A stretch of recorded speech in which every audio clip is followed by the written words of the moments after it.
Salam saudara terkasih dalam Kristus, salam jumpa dalam renungan harian Embun Pagi. Hari ini kita akan mendengarkan firman Tuhan yang menuntun kita. Sebelumnya kita bersatu di dalam doa. Damai sejahtera Allah yang melampaui segala akal dan pikiran, itulah yang melihara hati dan pikiranmu dalam Kristus Yesus Tuhan. Amin. Saudara terkasih, firman Tuhan untuk kita pada hari ini diambil dari Amsal 29 ayat 7. Dalam bahasa Batak Angkola dikatakan, di boto halak na burjudo hak na halak na gale, tapi anggo halak na jahat nada dia stuibe. Dalam bahasa Indonesia, orang benar mengetahui hak orang lemah, tapi orang fasik tidak mengertinya. Demikian firman Tuhan. Saudara terkasih di dalam Kristus Yesus, firman Tuhan kali ini mau mengajar kita untuk menjadi orang benar. Orang benar adalah orang yang hidup di dalam kebenaran, yaitu orang yang menghidupi kebenaran itu dan mengaktualisasikan dalam kehidupan sehari-hari. Kalau kita berdasar kepada apa yang dikatakan dalam kitab Perjanjian Baru bahwa Yesus adalah kebenaran, namun oleh karena itu kita akan bercermin daripada sikap-sikap Yesus di dalam kebenaran itu, karena kita sudah dibenarkan oleh firman Allah, yaitu Yesus Kristus.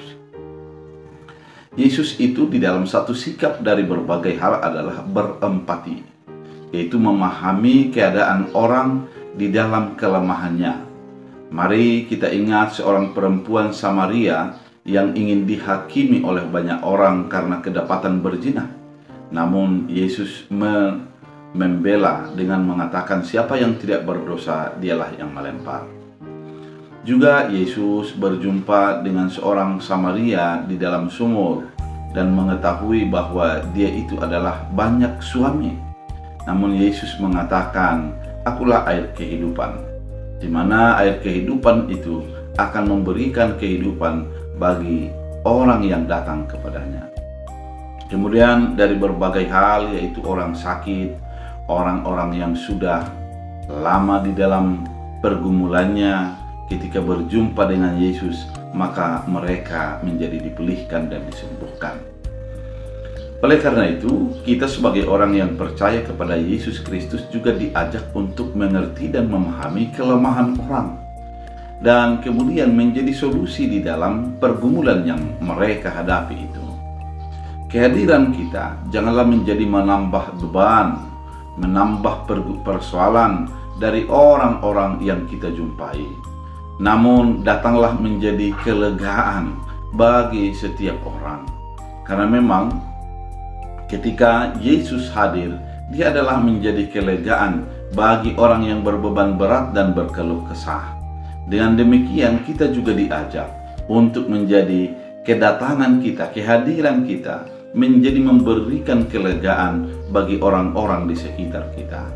Saudara terkasih di dalam Kristus Yesus, pemahaman ini mau mengatakan bagi kita, kitab Amsal mau membuat sebuah penerangan bahwa kita haruslah memberikan kelegaan, kita harus menjadi solusi, memahami dan berempati kepada orang di sekitar kita.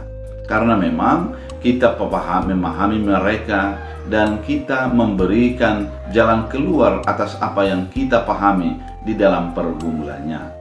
Saudara terkasih di dalam Kristus Yesus, ketika orang benar itu hidup di tengah-tengah orang lain, dia bukan hidup di dalam kebenarannya sendiri, namun dia akan hidup berdampak bagi orang lain yang ada di sekitarnya.